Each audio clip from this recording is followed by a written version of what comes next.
The following is brought to you by the Starfleet Podcast Network, SPN, The Spin. I think that seeing just Frank ripped, I'm sure he's got the Ricardo Montalban as Khan chest, Yeah, and that's just, what I'm saying, yeah. just the traps, doing some good pull downs and some biceps, triceps. This is Frank Fox. Yes, yeah.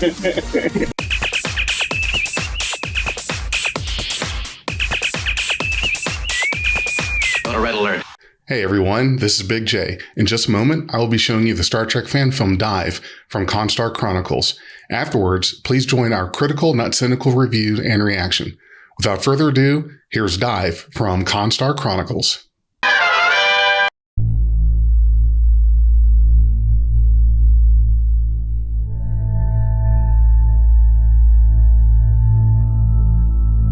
So, there was a ship. There was one ship. One ship at first.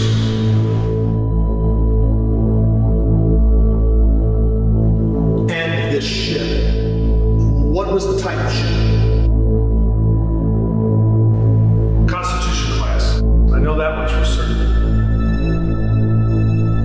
I can assure you, Captain Garth, we don't have any Constitution class starships out that far. No, I know. He said he would say that. Who? Who said that?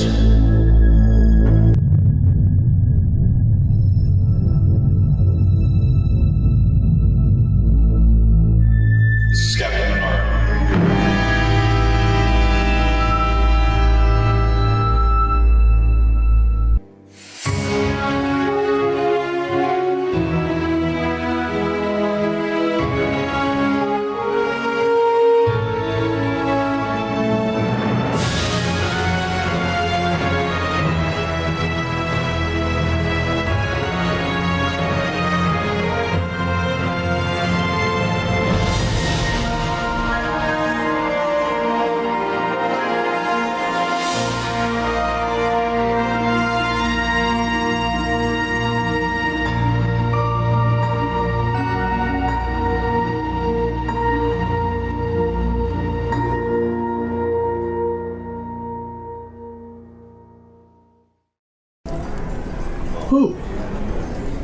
Who said that?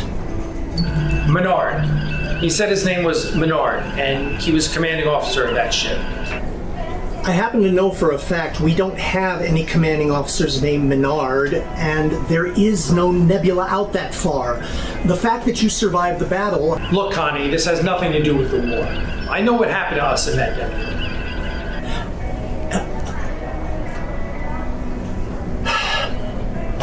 Sometimes when a person has had a trauma, something so profound that's impacted them, they need to take a step back before they lose themselves entirely. Admiral, that's not what this was. This man, he knew me. He said I would do great things one day, and that I would guide him. Isn't that how most hallucinations go, old friend? No one ever says, you're not vital, so just sit this one out. I know, but that's not what this was. Have your doc check me out when we get back. Misinformed people think they're telling the truth. You have to allow for that. And you should allow for the possibility that something happened out there. Something besides the battle. Something besides the battle. Whatever that ship did, they helped us and then sent us on our way. No censors, no records, no eyewitnesses, except you. Do you need more? Honestly, until further notice, take a break. You know how to reach me, Admiral. Garth, don't be that...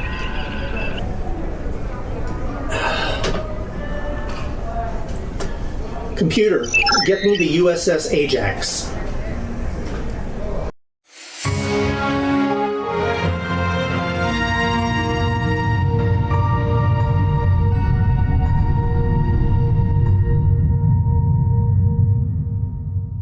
Admiral, sir. What may I do for you? Lieutenant, I was trying to reach Captain Boone. Yes, sir. He and a good part of the senior staff are on the planet. During wartime. Well, During wartime? sir, you know the captain and his search for the Gorn. I'm just here keeping the lights on until he gets home. That's awfully kind of you. That kind of thinking is either going to get him promoted or killed. True. In either case, what can I do for you? You were the furthest out since we pushed back in the war. I wanted to know if there was anything strange in the area. Strange as in... Any anomalies? Well, anomalies are kind of my specialty. I'm used to seeing all kinds of things and keeping my head on, so I'd say you came to the right person.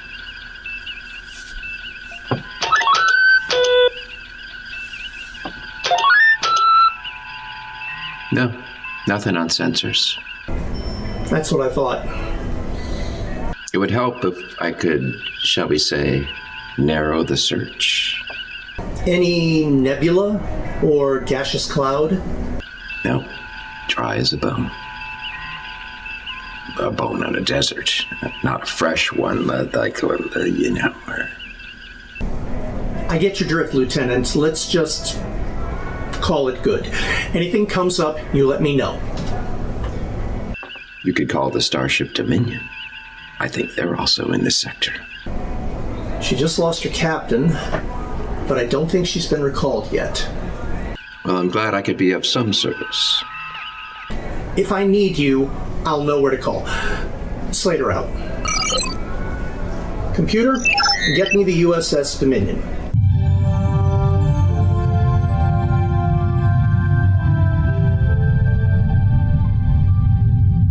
Commander, how are you adjusting to things? As good as can be expected, sir. Good. We may need you to monitor the Gorn-Romulan border a while longer. I certainly understand that. You can count on us. I don't expect anything since the Klingons are roaming like bats out of hell, but just in case, no frontline action. None? Not until your promotion. Besides, the war has cooled quite a bit. Nothing direct with us anymore.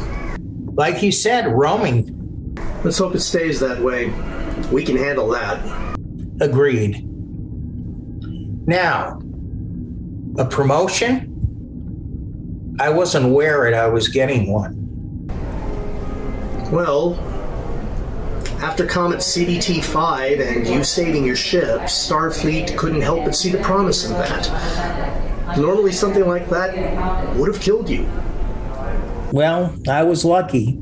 I'll say that. Once you all return to Starfleet headquarters, there'll be a full workup. I was concerned about the side effect. A few loose hairs are really not a need for concern. Maybe not. But to be perfectly honest, I don't see how you manage a head of hair that looks that good. But if this is part of a larger thing... I understand. I'd hate to go premature bald.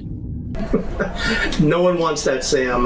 But listen, the reason I called is really simple. Besides the comet, has there been anything out of the ordinary? Any anomalies? Ships? No, it's been pretty quiet, especially for wartime. So why? Just checking on something for a friend. No, nothing out here. And after losing the captain, I guess we just need some calm out here. So does Garth at this point. Garth? What does he have to do with anything? Okay. Off the record? Yeah, of course, as always. He says there was a ship in a nebula. The Ares got caught in some disturbance, and it was suddenly in a nebula. And a ship came to rescue them. A ship? Constitution class, with a captain by the name of Menard. The only Menard I know is Eric Menard. Who is this now? He's an up-and-coming engineer. As a matter of fact, he helped design the Ares class. How did this get past me? I only know because his father and I served on the Nimitz together. Do you know where he is now? The last I heard, he was on the Hercules, but with all the stale information that's going around since it's a while ago, I'm not sure where he is right now. Engineer, huh? Yeah, Lieutenant Junior grade, if I recall. I'll look him up, see what I can find. Maybe he can shed some light on this. Continue to monitor the entire system. Any excitement? I promise you'll be the first to know. Good. Slater out. Computer. Locate and contact Lieutenant Junior grade Eric Menard. I don't know what you're talking about. It has been suggested that you were involved in an incident regarding a nebula at the coordinates I sent you. Know anything about it? I don't think so, Admiral. Is that for stellar cartography? No. Is this one of the gas samples from Professor Maury's class? No. Can you state your whereabouts for the past week?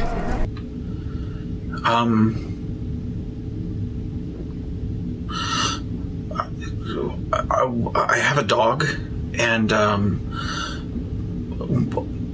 well, he won't stop running, and he has really long ears, and he trips over them. Long ears? Yeah, he's a Cocker Spaniel. And my other dog, he has a bit of a hugging problem, if you want to call it that. So keeping them apart is kind of a full-time job on top of the one I already have. So. I'm getting more than I think I needed, Lieutenant. I don't even wear shorts around them anymore. Wow. Okay. I think I have all I need. Okay, good. I was gonna ask if we were about done. I had a milkshake for lunch. Lieutenant, by all means, go. Nothing would please me more. Okay, Menard out. Open a comm channel to Captain Garth. Do you need more? I don't know what to tell you, Kev. There's just not anything there. I know what happened in that nebula. Okay. After this ship came up to the Ares, what then? They helped us, and then they sent us on our way. Is there anything else you do remember? No.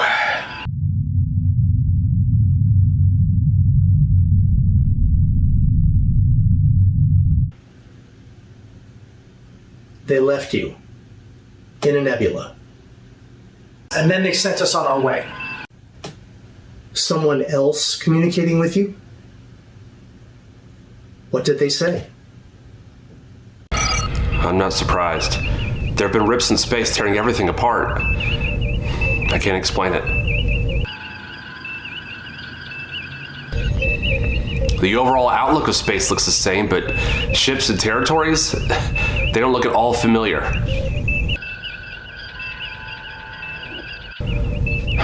Fair enough. It's nice to know we have each other's backs out here. Commander, I assure you that will always be the case. If the splashdown ever needs a hand, you let me know. Menard out. I believe you. The trouble is, the facts don't back you up.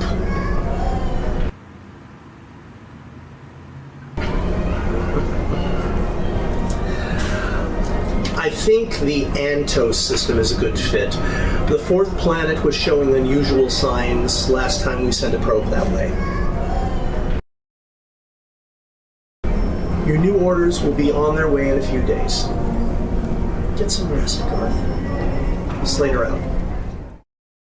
Computer, send all communications and logs from these events to Chief Deputy Funk of Elba 2. Working. Mark classified. And send a personal note, also classified. Miss Funk, you're about to move up the ranks very quickly. Computer, send. Working.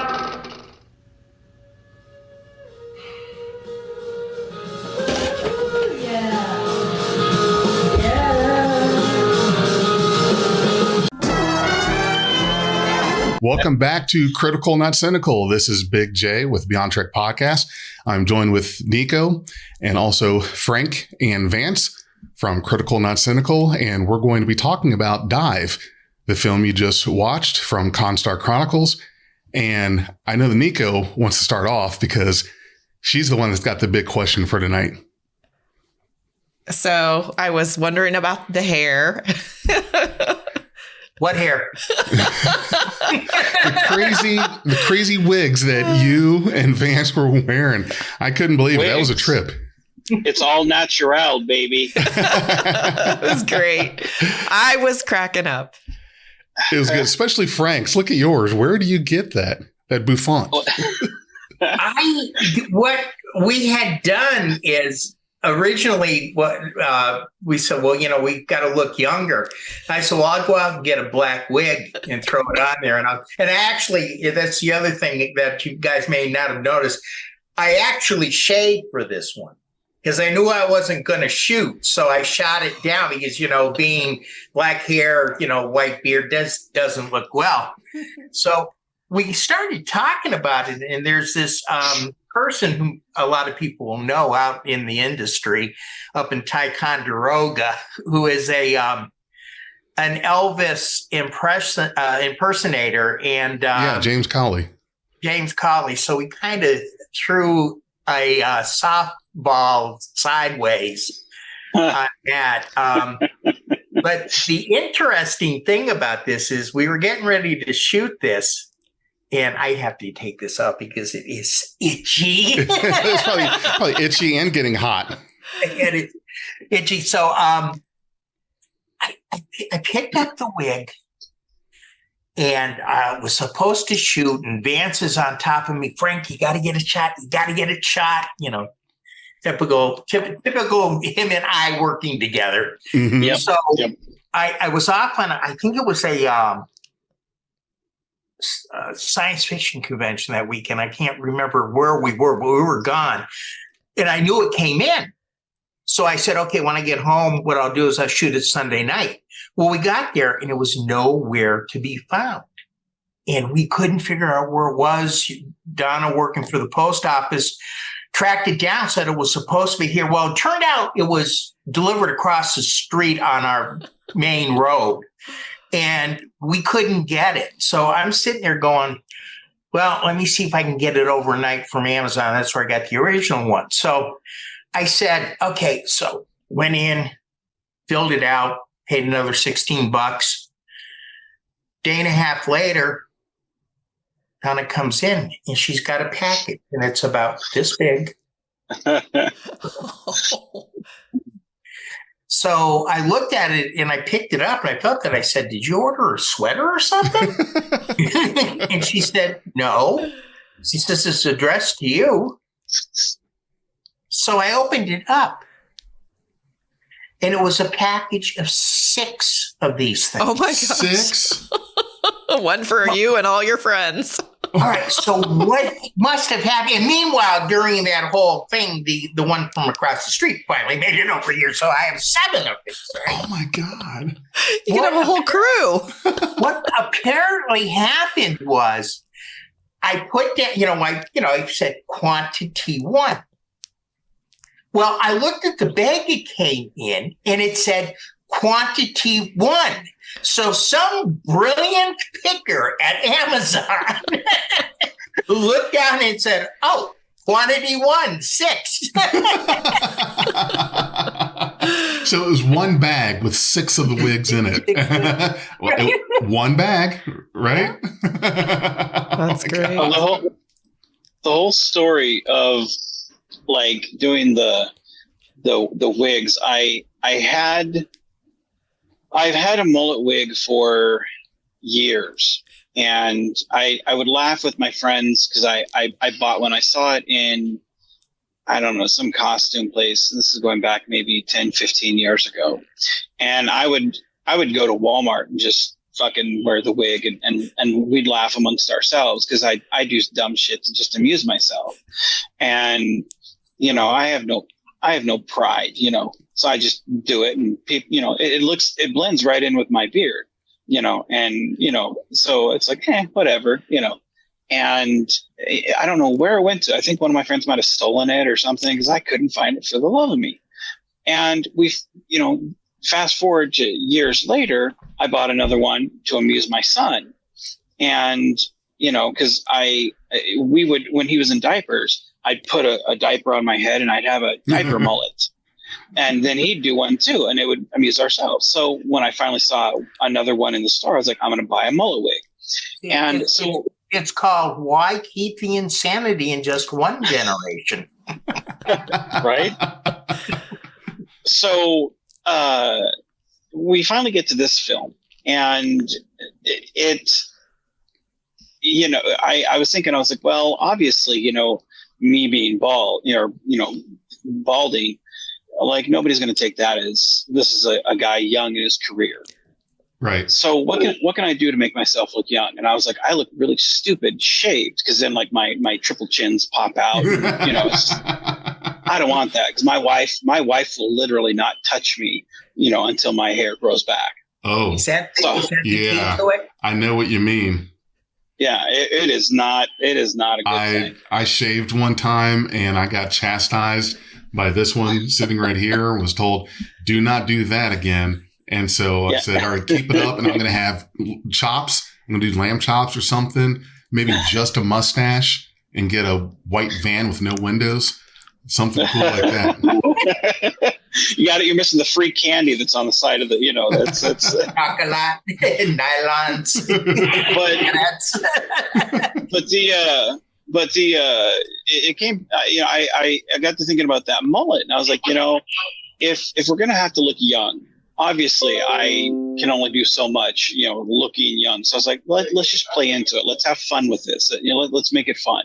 Because obviously nobody's looking at a Vance Major film going, man, this is technically a great, you know, Steven Spielberg type film, you know, or Martin Scorsese type film. Like, obviously my fans know I'm just trying to tell the story. So what can I do to make this, you know, you get the illusion, you know, join with me. So the mullet wig was that. And then Frank and I thought that would be really funny to kind of, you know, laugh at the James Cawley hair, you know, because in some of those Star Trek Continues, his hair is just like, what the hell are you doing, dude? and so I thought, if I'm going all out with this, Frank, why don't you go all out with it? You know, because that's one thing about Frank is like we get each other's sense of humor, you know, and it's always a lot of fun. Like in some of our films, like our characters really go at each other, like just real, you know, and there's a lot of tension there, but this is before those days, you know. Let's have some fun with it, you know. And so we were like, off to the races we went. And this was just a real feel good film, you know, and to see him in that wig, it was very satisfying, you know. And it's not the only wig that he wears. And, you know, we have a person on we used to have on the channel by the name of Zam with a NerdTube, and he will not watch a film if I don't have a wig on it. He'll rate my films lower. Yeah, he's actually said before, he's like, you know, like they have like rating systems, you know, good, bad, you know, or 1 through 5, and he'll actually give it an extra bump up if we have a wig, or if my evil. Or if my evil character, the Phantom, is in there, like that'll instantly get like 1 bump up, because they love seeing me play an evil character. Because I I do it pretty well, or if Frank is wearing a wig, those are two things that instant bump up, so it's like, that's why the one film that we just did, 0 Hour, like Zam was like, dude, the two things I love in a fan film, Frank in a wig, you as the Phantom, dude. I know I was cracking up as soon as I saw the first wig. And then when the second one came on, I was cracking up even harder. So I definitely had an appreciation for both of them. The beauty of the second time is you don't ever see Vance play that type of character. It was just hitting my knee. I loved playing kind of a more awkward, like, I gotta go to the bathroom. I had a milkshake for lunch. Like, I love the fact that he's talking to this admiral, ready to shit himself, just I gotta go, and it's such a different dynamic than what my character's used to playing. Cause I've played my character, in an authority type role, or in kind of following orders, or, angry or sad, or like I've played him in a lot of different type of situations. And I've always said before, like, there's not really much I haven't done with the character, but to play him in this type of, kind of awkward, silly kind of situation, it was a lot of fun to do that. And, with the wig, like I said, I just felt like it was just icing on the cake, it was a lot of fun to do. And the fact that the story, like, there was an actual story there. It wasn't just us parodying ourselves. We were actually telling a story that had something to do with the overall, time travel stuff within the Constar universe. I really liked the crossovers. It was very nice to see a cameo by Alec Peters playing Garth, and it was great to see Dreadnought Dominion, the ship itself. So here is my first criticism. Sure. On this, going to be critical, not cynical. Yeah. So we just Nico and I just watched the episode about 30 minutes ago, about 30, 40 minutes ago. So it's fresh. I would have to say, and it might just be me being dense today, but I had a hard time understanding what was going on. I understood that you two were playing younger versions of your characters. So I knew that there was some kind of something that had to do with being in the past, but I didn't quite grasp.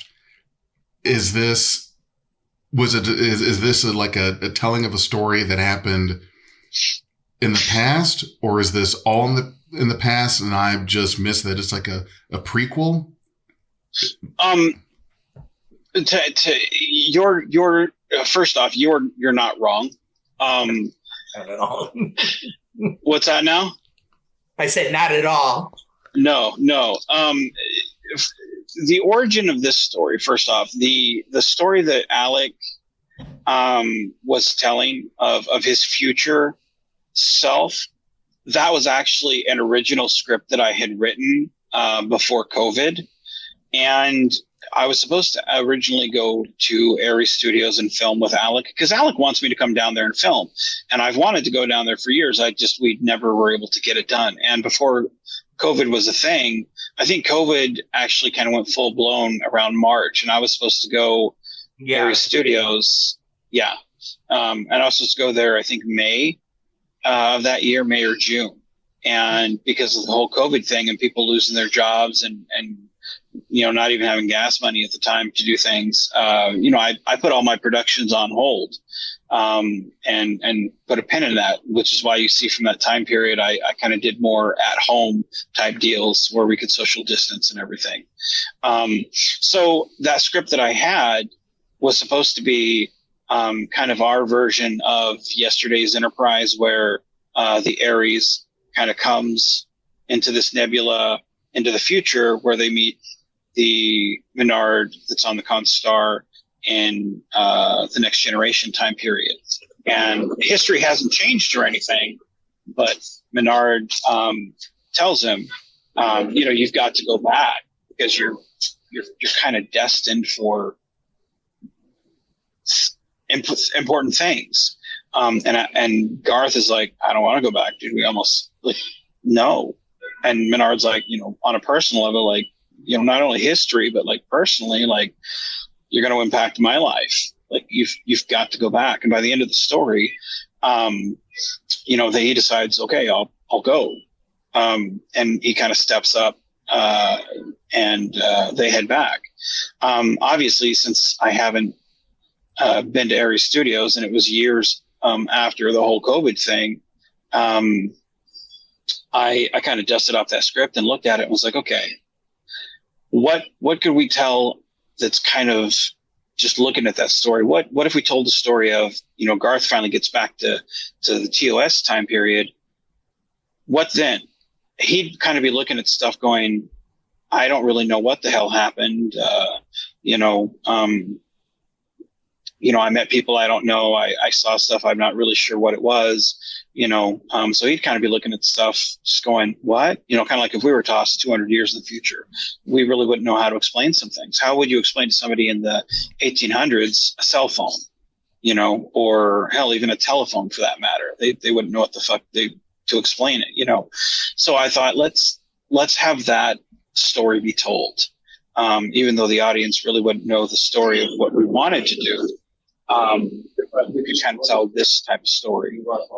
So that was why it was somewhat confusing for someone like you who doesn't know the full mythology of Constar stuff, and it's still kind of confusing for someone who does. So I get where you're coming from. That's not a you issue. That's just it is what it is. Right. It did seem to me, and you can kind of confirm with me, Nico, that it's almost kind of like the MCU, where you can watch a particular movie and understand it, but there's been buildup somewhere else in other films that kind of gives you a what's the word I'm looking for? I'm drawing a blank. It's state of reference. Yeah, state of reference. Yeah. Yes. Yeah. It's kind of like when you watch Avengers Infinity War or any of the Avengers movies. If you'd watched everything else, you kind of understand pieces a little more. And so right. that may be, do you feel the same way about that? She just woke up. I actually, to anything I was saying. I actually kind of got that there was something going on, and I wasn't really questioning as much this time, I guess. Okay, so now I look like the asshole. No. I have a critical discussion, and I've had this with Vance before.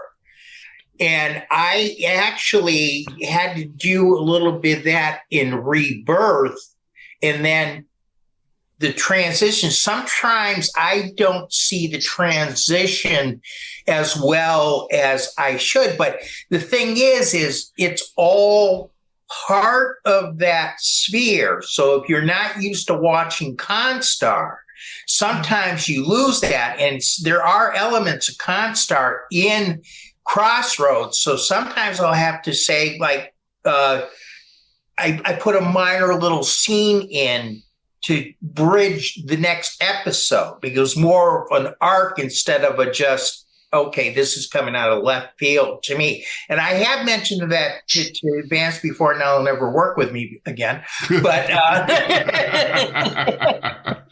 but I think it's just the way he writes, and sometimes you assume prior knowledge.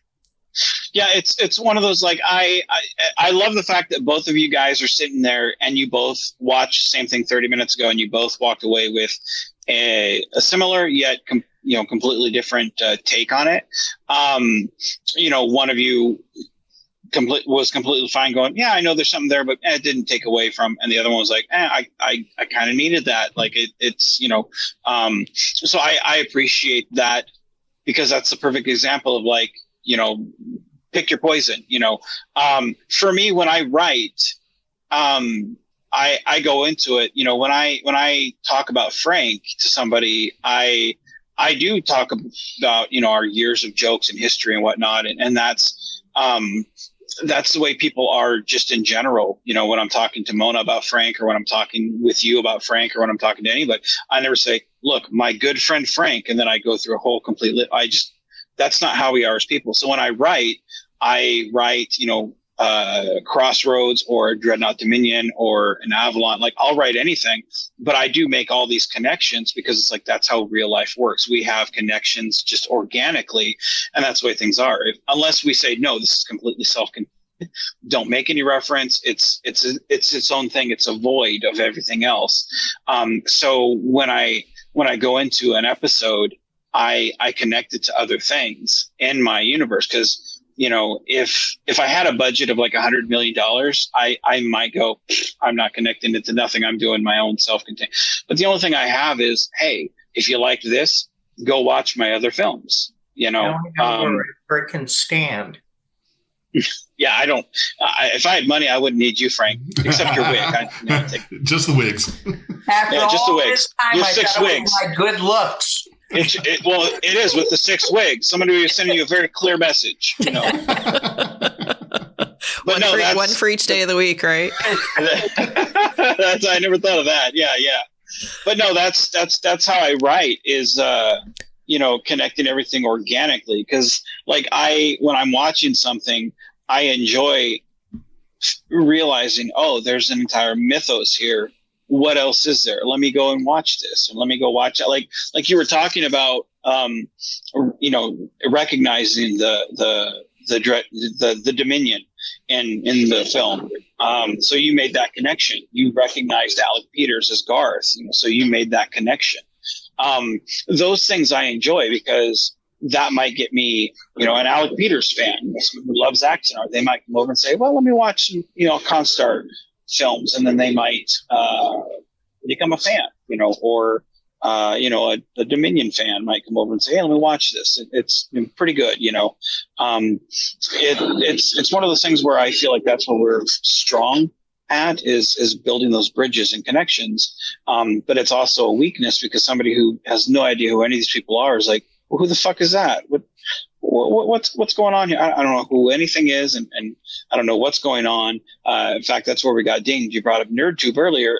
Their first reaction to us was watching the film Menard 2 Hemorrhage, and we got slammed completely for that one because they had no idea of anything that was going on, and justifiably so. You know, it's that whole story arc was dumped right in the middle of something, and that was the first one they watched. You know, so with these films, I completely understand getting confused, like what's going on here. So I love the fact that both of you guys are watching this and getting kind of a different experience with the backstory. So.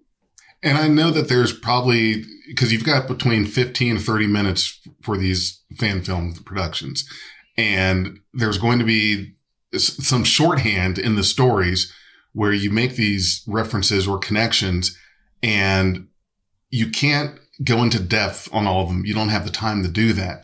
So when you make those mentions, those connections, you kind of rely a little bit on the audience having done their homework, having followed your other films and having watched those. And you're right. When it comes to the reviews, that can be kind of tricky because, when you guys started in, what was it, 2012, 2013, whatever it may be, when did you guys, do you remember when you started out doing all this? When did I think Frank did before I did, I believe. Oh, yeah. It was at least 2010 I started working with Farragut. Yeah. So you've got then, like I wasn't there along the way the whole time. So from an outside perspective, I get that you're jumping in at a point where you haven't been with it the 10 years to know all the buildup. Again, another good example is Avengers. There was 10 years plus buildup to all of that. And, if you just drop right into the middle of it, you're going to understand some things, but not others. But I understood a lot of the cameos, and, I got most of it. We had some good ones. And that's one of the things of walking the fine line of it's walking the fine line of telling a basic enough story. Like one of the films that I told, and I forget which one it is, but it's a very simple story. But Menard, it starts off with him walking, and he's kind of looking out toward this lake, and then he sits down at this campfire, and he's writing a note to his father, and he's basically just talking about you treated me like shit my whole life. You yelled, why was I not good enough? Everything I tried to do good, it was bad. It was basically human garbage to me, man. Like, this shit sucks, but it was, basically a monologue. It was certainly the camera circling Menard most of the time. And every once in a while it would do flashes of my friend Drew, who played Menard's father, in a very old Starfleet uniform, and yelling at the camera, which is supposed to be Menard. And then in one instance, he's like punching the wall, so it's, and then at the end, he takes the note, folds it, and throws it into the fire. And then at the end, you see Menard kind of walking away, and right there standing is kind of the spirit of Menard's father.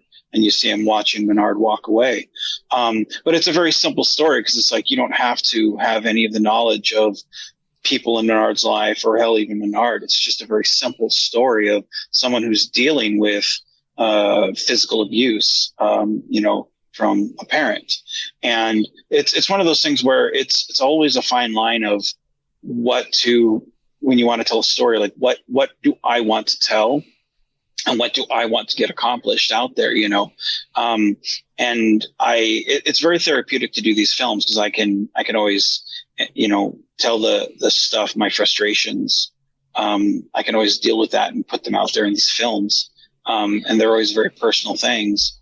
But it's always a fine line of what connections do you make, how personal do you want to make it, and then how in depth on these cameos do you want to do? So it's tricky though sometimes, because again, you got to realize some people have no idea who these people are. Some people are walking into this and they love those things because they're wanting to see the cameos. They're wanting to feel this rich universe, so it's always hard to please everyone. But at the end, you just got to look at it and see what story do I want to tell in this one. And that's why I make so many, is because it's like my mind, it's like, it like splinters off, and then splinters and splinters and splinters. And it's like, there's so many stories. Hell, even now there's so many that I want to tell. That's one reason why I stopped, because if I never stop, I'm not going to, so you have to put limitations on yourself. But, it's, go ahead, Frank. I'm sorry. Yeah, I was going to say, it's interesting too, when you're dealing in the type of, environment we're in now. If I walk into, let's say, a Constar film, I expect for the writer, and if let's say it wasn't Vance, I'm just saying, to try to look at what I've developed over Crossroads, over Dreadnought, and in the way my character reacts. I mean, there's certain things I wouldn't go out and grab a bottle of gin and just slug it down, because that's not my character. So you have to be careful how you write for the other actors when you're working in a cameo and you're working in a multi-universe type of group. And some people can't do that. Some people want to change that. Or, which is even worse, is when somebody comes up and says, "Hey, can you play this Admiral, blah, blah, blah?" No, I play my character. Yeah. I've had both those instances. Like I had someone ask me, "Hey, can we have Menard? You want to be in this film?" I said, "Sure, why not?" Because at the time I was doing cameos. And I'm always willing to help anyone out in a film, because when I first started, nobody really wanted me in their film, because I was just some fat guy in a Star Trek outfit. I mean, realistically, that's why I'm so appeasing to anyone who wants to be in a film. I'm like, no, come be in my film, because I've been that guy that nobody wanted in their film, and I hate it. It's a terrible feeling, man, especially when you are so readily available and you have that appetite, it's a shitty feeling that, man, nobody wants me around. It's like that schoolyard where you're like, man, don't pick me last, please. I can kick really good, but it's one of those things where they asked me, they're like, hey, you want to be in my film? I said, sure. They're like, yeah, I want it to where Menard, he beams down to a planet and he attacks this village and he shoots all the people in the village and he kills them. And then the Starfleet ship flies up and he can beam away. And I'm like, is this the mirror universe or what? Cause I can play that character. I've done the Phantom. I can be him. Are we talking about Mirror Menard? And he's like, no, this is just regular Menard. I'm like, have you seen Star Trek? Like that's not Starfleet. Like what the fuck are you talking about, dude? Like I don't, so it's, Frank's very, very right. And, you have to write the character the way they're supposed to be. One of the things I like about being Constar is, or being a writer for most of the Constar stuff, because, if somebody wants to write for Constar, I'm like, go ahead, let me see the script and what can we do to make it happen? I'm pretty open with my actors. If they want to do something, I help them get it made. But like when I think, well, how would Frank react to this situation?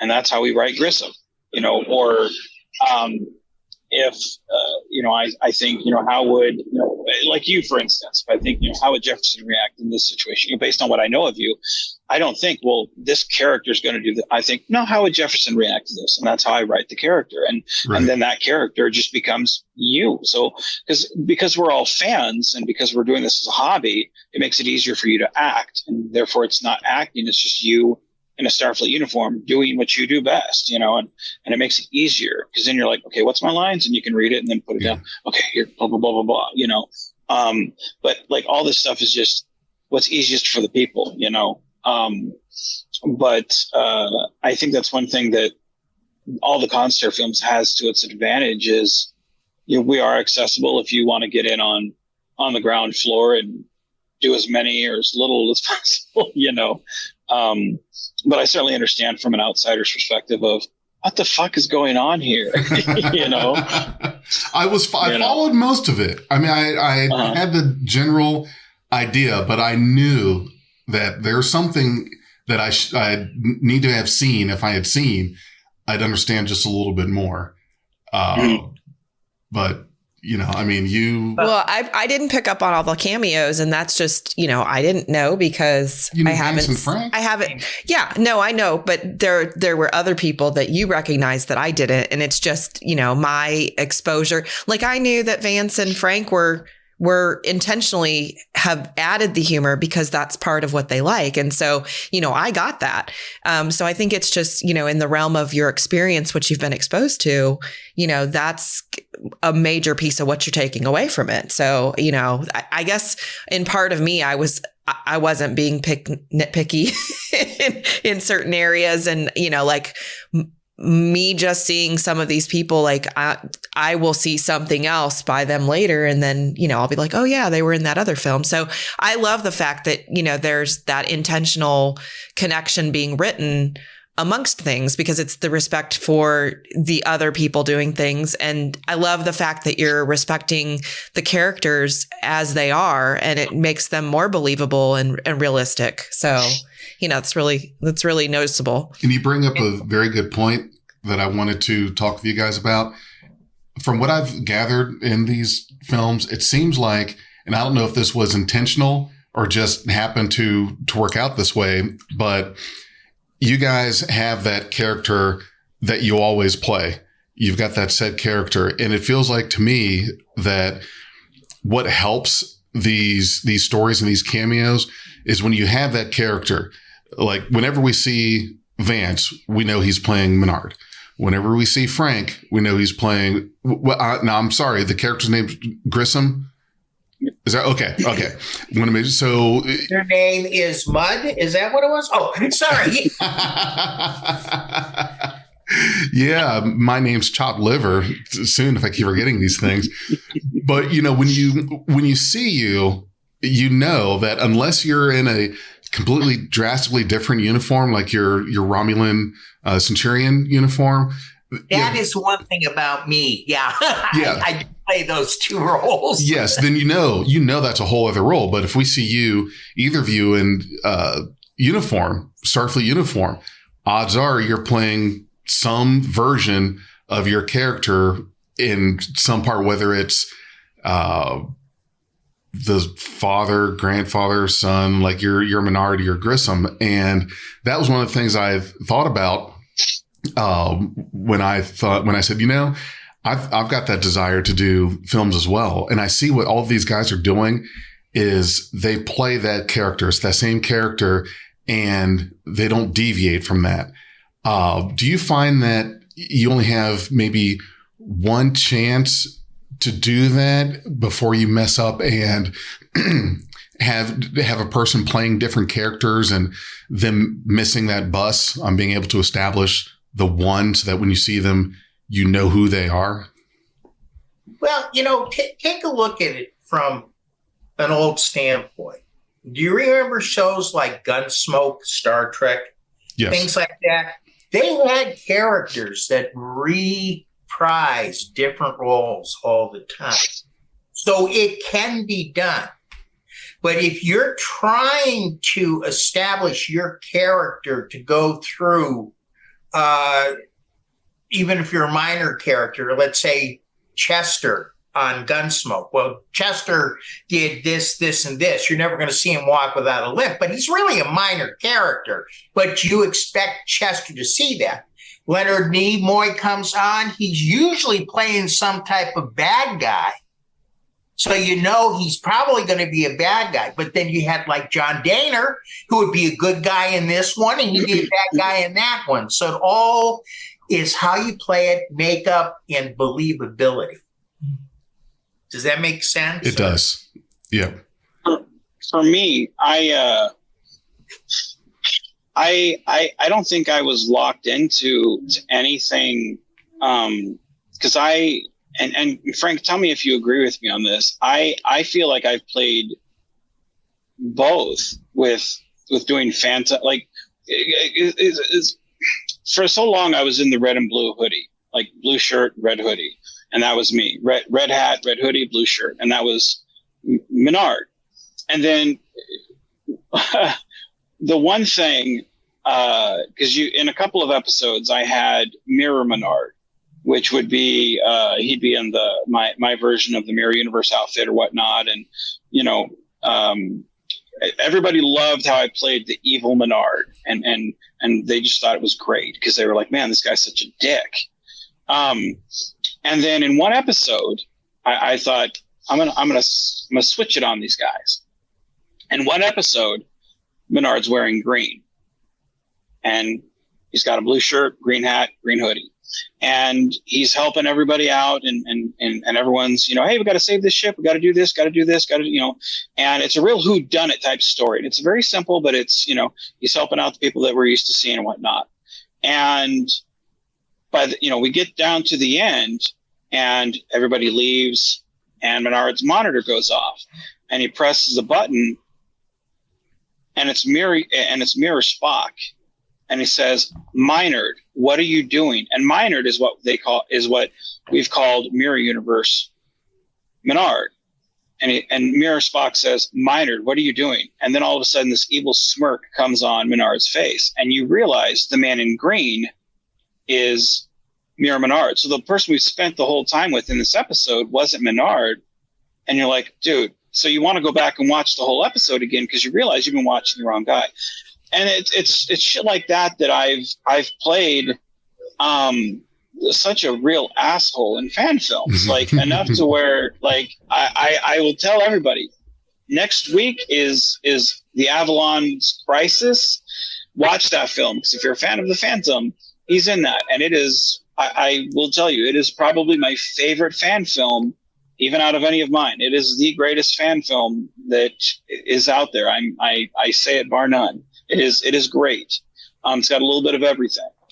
But I don't really see it as I was ever locked into playing a certain character or I was ever trapped or anything. Like I saw. I mean, I played good Menard. I played bad Menard. I played Kelvin Menard. Like for long periods of time. And they were all subtly different because I always wrote the stories based on how am I feeling.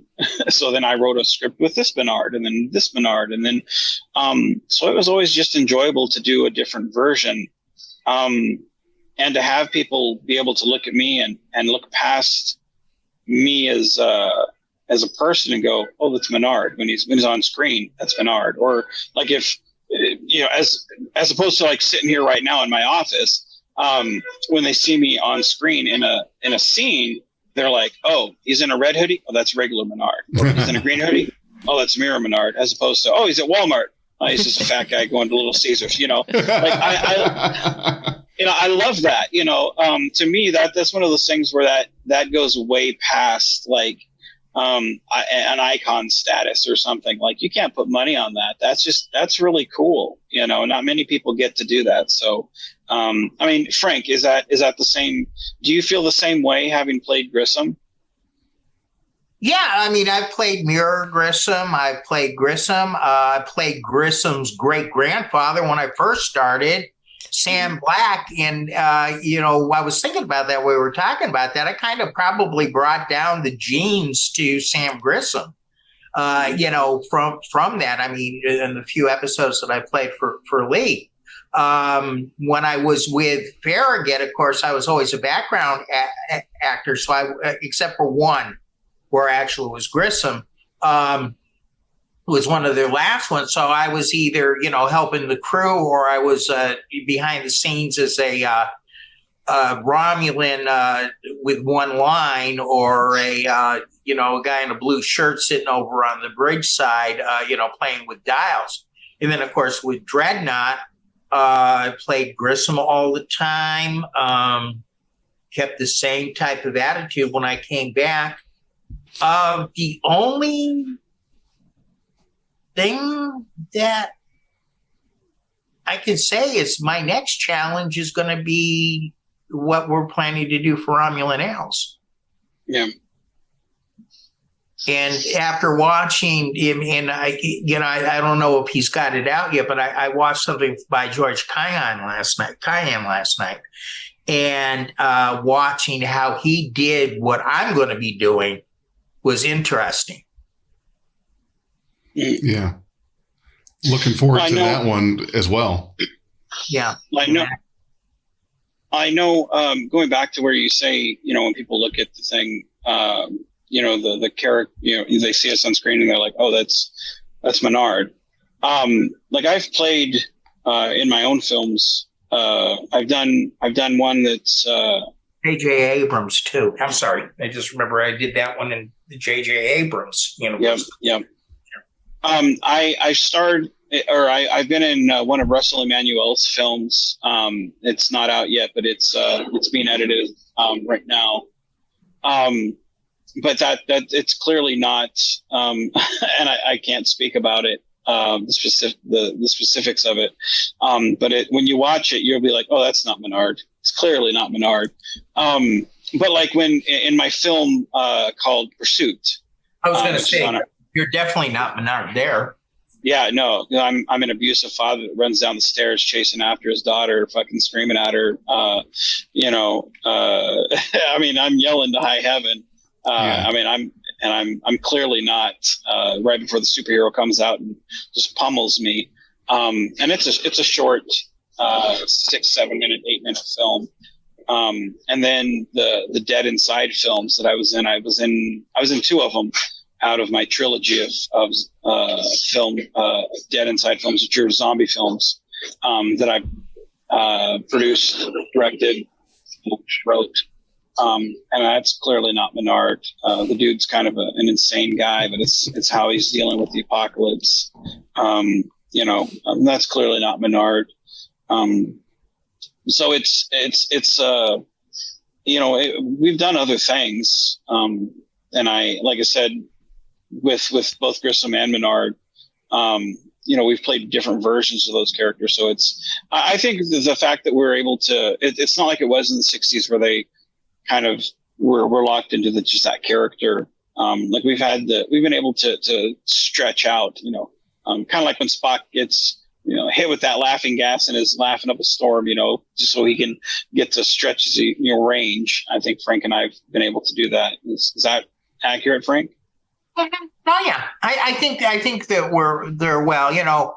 I think one of our better ones, our better scenes was when we were extremely tense, and you don't usually see me get as tense as I did in that scene. The only other scene that I can think of that I even got close to that tense was with Randy and I when we were doing Your Recall, and I was being manipulated by him, and I was not too pleased with it. Because usually Grissom is the type of person who will sit there and he'll think about it. And a lot of people say, well, you don't do a lot of heroic things. Well, I'm not a Kirk. I am not a Picard. I am, in some ways, more of the anti-hero. I'm a damaged commander. I don't know. Baggage from Dreadnought. I kind of would like to see a Grissom where like Kirk, he gets his shirt torn and ripped off. That's the film I want to see. What do you think, Jefferson? I think that seeing just Frank ripped, I'm sure he's got the Ricardo Montalban as Khan chest, yeah, and that's what I'm saying. Yeah. Just the traps, doing some good pull downs. And some biceps, triceps. Yes, yeah. Frank's body on egg. Yeah, I see it. I see it vibrating there, Frank. Is that you too, vibrating, or we're getting ready for our pole workout later?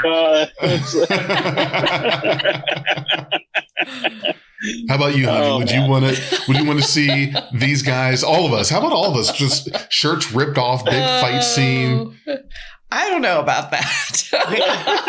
You'd love it. You'd love it. Dump the mud over these guys. Oh my goodness! Well, we just lost like 20 subscribers. This isn't Magic Mike, right? Don't put me on the spot. Yeah, I'm going to put you on the spot. Get you in. I'm going to put you on blast right now. This is the new commercial for Jell-O. Yeah. She'd be like, "You guys are hot." Sure is. 98 degrees out. Yeah, really. Yeah. I've got a studio light right on me. That's hot right there. So on this film, what do you? Was there any questions about like our like continuity, or like what did it make you want to watch more of the films, or curious about any more of them? Like what did you walk away from the film going? Like as a fan of fan films, and don't think because I'm the filmmaker you got to say, oh, okay, how can I kiss Vance's butt? Like for real, be like, nah, dude, it turned me. I really had no desire to watch any of your films after this. Like for real, like pros and cons, because you can never make a better film if you never know the good or the bad. So like critically, like because this was etching toward the end of the films, and I kind of wrote this going, I just want to make a film doing this and be kind of silly, and let's have some fun. What did it leave you with? What I already like is seeing the cameos, seeing the crossovers, and seeing the characters and the people that I've already met and that I know. Like, for example, in this one, it was awesome seeing Alec. We did an interview with him, and it was awesome seeing you, Frank, and Vance, because it's like, okay, yeah, I know these guys. Do I want to watch all of your films? Yes, of course. The thing that's kind of daunting to me is it's kind of like when a new Star Trek fan comes in and they're faced with 13 movies, 800 plus hours of episodes, and you feel like, well, shit, where do I even start? Yeah. And you look at that like on your channel, I think it was about 1,000 videos. They may not all be Star Trek related, but it's like 160 some just on the Constar playlist. Yeah, Right. It's overwhelming. Yeah. And I know I'm going to get through it, but it's I have to keep telling myself, and I'll ask you guys this: what's the best way to eat an elephant? You say one bite at a time. There you go. One bite at a time. I was going to say asshole first, but but yeah, I absolutely take him out. You can dress him up. Don't take me out in public. Exactly. I really like it, and I know I'm going to be watching your guys' stuff. It's just a matter of I'm going to have to start somewhere and start building up and getting more of these in, because there are a lot. But then again, these are 20 minutes or so episodes. It's a good, knocks them out when I'm working from home and things like that. So yeah, I like them, and I do look forward to seeing more, because I don't know. I guess I'm a cameo and crossover guy. I like it. I think that's a bonus, seeing that stuff. Don't know why, just am. I would say, I'm sorry. I would say I want to watch more of that story of how the younger Menard gets to where he is as the older one. So yeah, I want to see like the next story. Well, I will.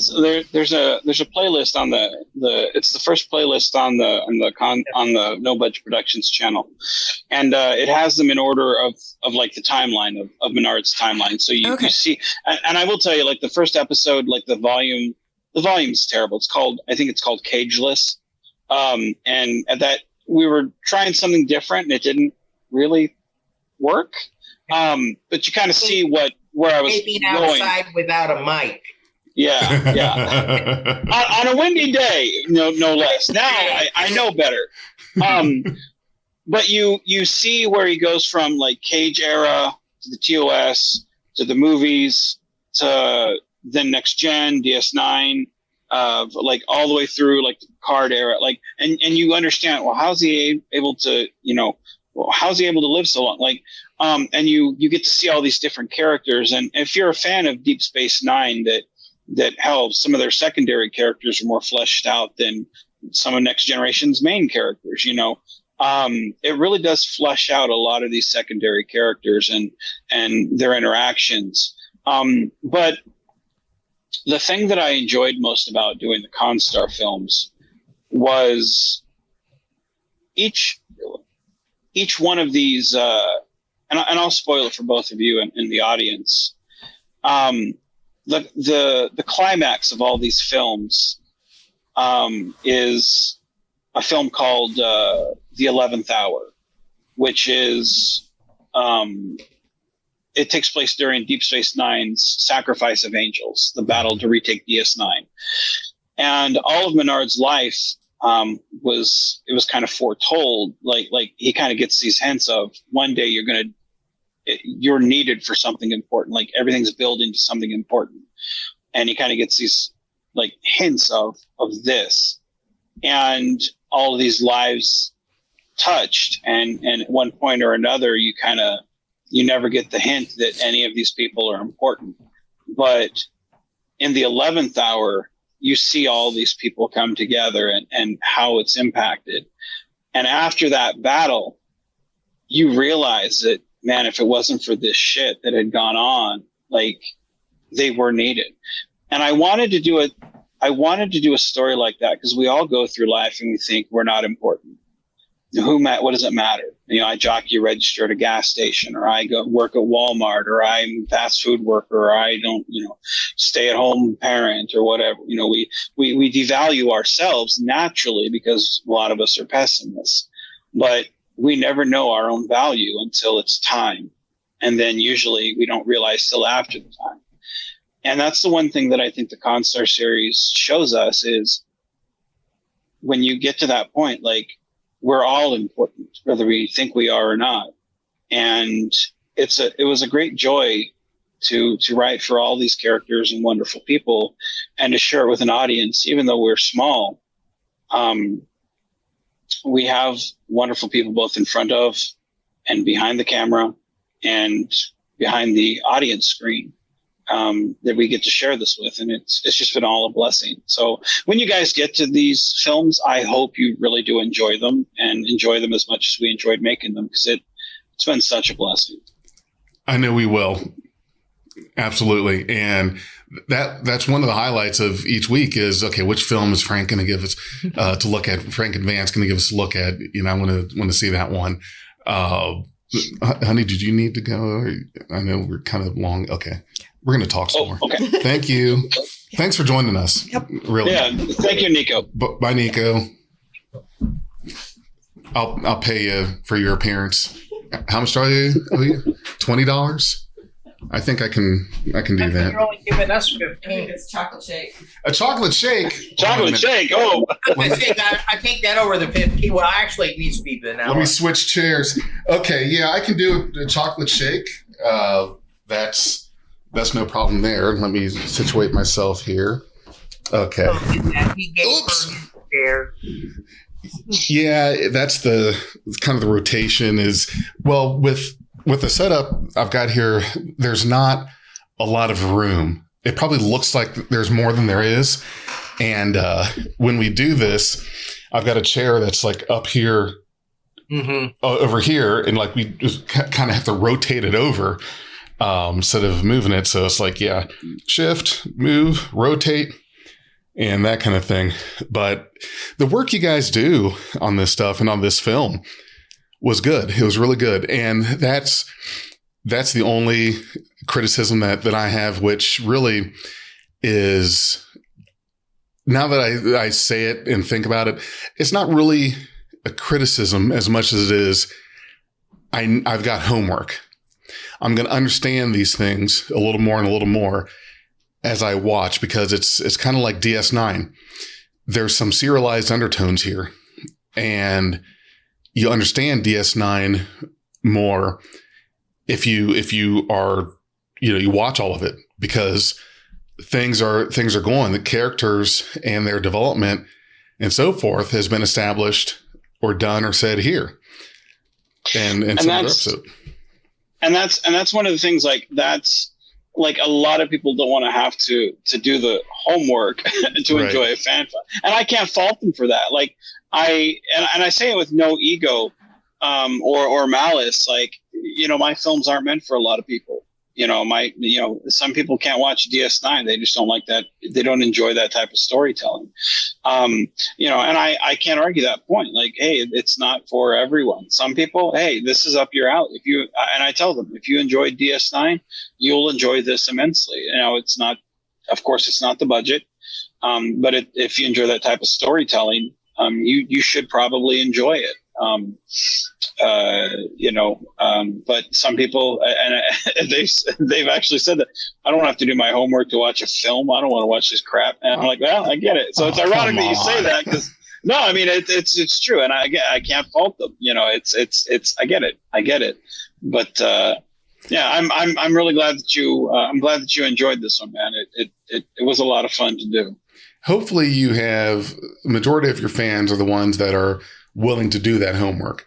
Oh yeah. Because all it is watching more episodes that were released on YouTube before this one.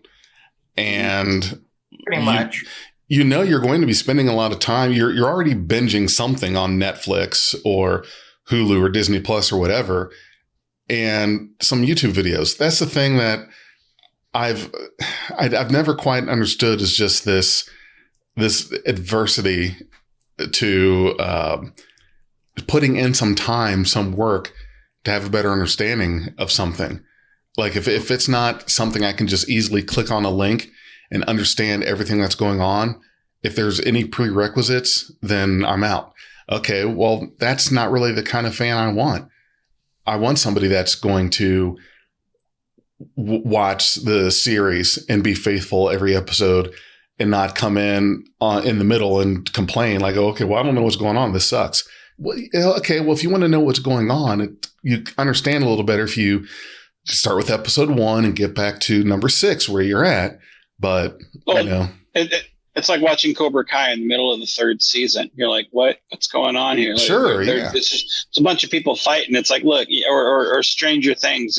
Like, I've never seen an episode, but I went over to my brother-in-law's house the other day, and he was watching. I think it was in the middle of like the second season. I had no idea what the hell was going on. I can't complain about it because it's like I need to start. Like to me, it's just a bunch of kids running around in the dark, and and I'm like, okay, and I know that's grossly underselling what the show's about and what the actors are doing.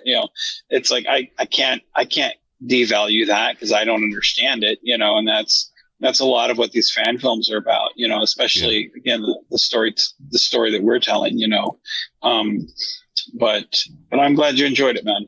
Yeah, sure did.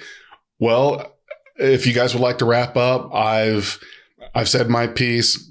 Everything's out there. I really enjoyed what you guys did. Great film. Looking forward to the next one you're going to link for us to review and talk about. Frank, Vance, thank you so much for the time tonight, and looking forward to the next film that we review on Critical-not-Cynical. We are Beyond Trek Podcast. Lower your inhibitions and surrender your years. We will add inspirational and hilarious Trek content to your day. Your attention will adapt to subscribe to us. Resistance is futile. If you enjoyed this podcast, you can support us at patreon.com/BeyondTrek.